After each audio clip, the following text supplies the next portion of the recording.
Bekerja ke luar negeri merupakan hak asasi warga negara Indonesia yang harus dihormati dan dilindungi. Karena itu, kehadiran BNP 2 TKI menjadi penting guna memastikan penempatan TKI berlangsung sesuai dengan aturan yang ditetapkan oleh pemerintah. Salah satu perwujudan nyata yang dilakukan oleh BNP 2 TKI untuk mencapai tujuan ini adalah dengan meningkatkan pelayanan untuk penyiapan para TKI agar siap bekerja, serta menyediakan perlindungan secara menyeluruh atas keselamatan dan pemenuhan hak-hak para TKI. Ada 5 skema penempatan yang perlu diketahui para pencari kerja.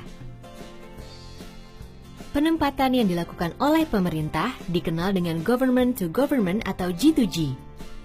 Saat ini program G2G sudah berjalan ke Korea Selatan melalui sektor manufaktur dan perikanan, dan ke Jepang untuk sektor perawat dan pendamping orang lanjut usia atau care worker.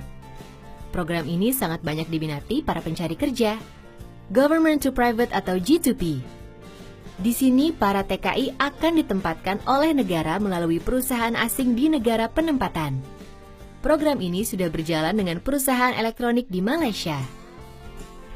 Private to Private atau P2P. Di sini penempatan TKI dilakukan oleh pelaksana penempatan TKI swasta atau PPTKIS. Intercorporate transfer untuk kepentingan perusahaan sendiri, yaitu perusahaan di dalam negeri yang menempatkan karyawan ke cabangnya yang berada di luar negeri atau ke proyek di luar negeri. TKI mandiri, yaitu TKI yang mencari sendiri informasi kerja di luar negeri dan mengurus sendiri semua proses yang diperlukan untuk bekerja di luar negeri dan melapor ke BNP 2 TKI untuk bisa terdata dalam Sisko TKLN. Adapun skema yang dipilih, BNP 2 TKI memastikan bahwa TKI yang berangkat harus melalui prosedur yang legal dan diketahui negara. Ada ratusan jenis jabatan yang tersedia untuk dipilih bekerja di luar negeri. Apapun profesi yang dipilih, calon TKI perlu memastikan bahwa ia bekerja dengan prosedur yang benar dan legal, bukan melalui calo, sponsor, atau orang yang mengiming-imingi dengan janji-janji.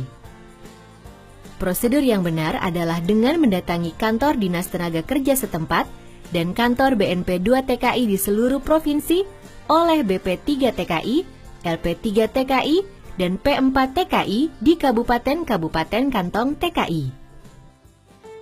Tugas BNP 2 TKI lainnya adalah perlindungan.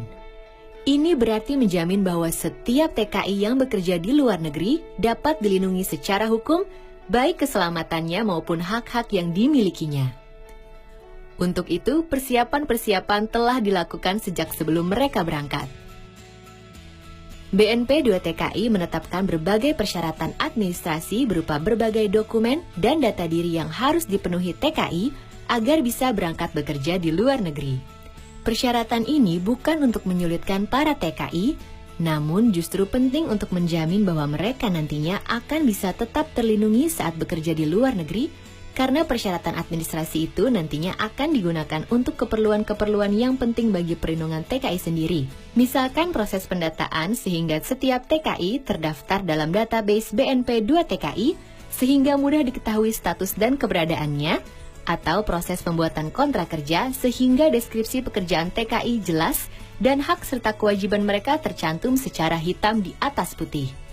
Sedemikian pentingnya persyaratan administrasi ini sehingga apabila tidak terpenuhi satu saja, maka pengiriman TKI tersebut dapat digolongkan sebagai praktek perdagangan manusia. Bukan cuma itu, untuk mempermudah kepulangan TKI ke tanah air, BNP 2 TKI juga menyediakan layanan helpdesk kepulangan TKI di Common Use atau Lounge TKI Terminal 2 Bandara Internasional Soekarno-Hatta dan pelayanan sejenis lainnya di seluruh bandara di Indonesia. BNP 2 TKI juga menyediakan layanan pengaduan call center 24 jam di nomor bebas pulsa 0800 1000, faksimili, SMS, email, dan website yang menampung pengaduan atau keluhan yang dialami para TKI. BNP 2 TKI juga telah menerapkan sistem online yang dikenal dengan Sistem Komputerisasi Tenaga Kerja di Luar Negeri atau Sisko TKLN. Dengan sistem ini, seluruh TKI akan terdata dalam sistem komputerisasi BNP 2 TKI dan terdata di Disnaker kabupaten atau kota di mana TKI itu berasal. Sisko TKLN juga terintegrasi dengan kementerian atau lembaga terkait utama. Selain itu, BNP 2 TKI terus melakukan penyederhanaan proses untuk meningkatkan pelayanan seperti pendirian LTSP atau layanan terpadu satu pintu di beberapa provinsi. Perbaikan kapabilitas juga dilakukan dengan mengimplementasikan perbaikan tata kelola TKI serta melaksanakan reformasi birokrasi yang konsisten dan berkelanjutan. Dengan demikian, diharapkan TKI benar-benar bisa ikut berkontribusi membawa negara ini ke tingkat kehidupan yang lebih baik sesuai dengan slogan bersama TKI Membangun Negeri.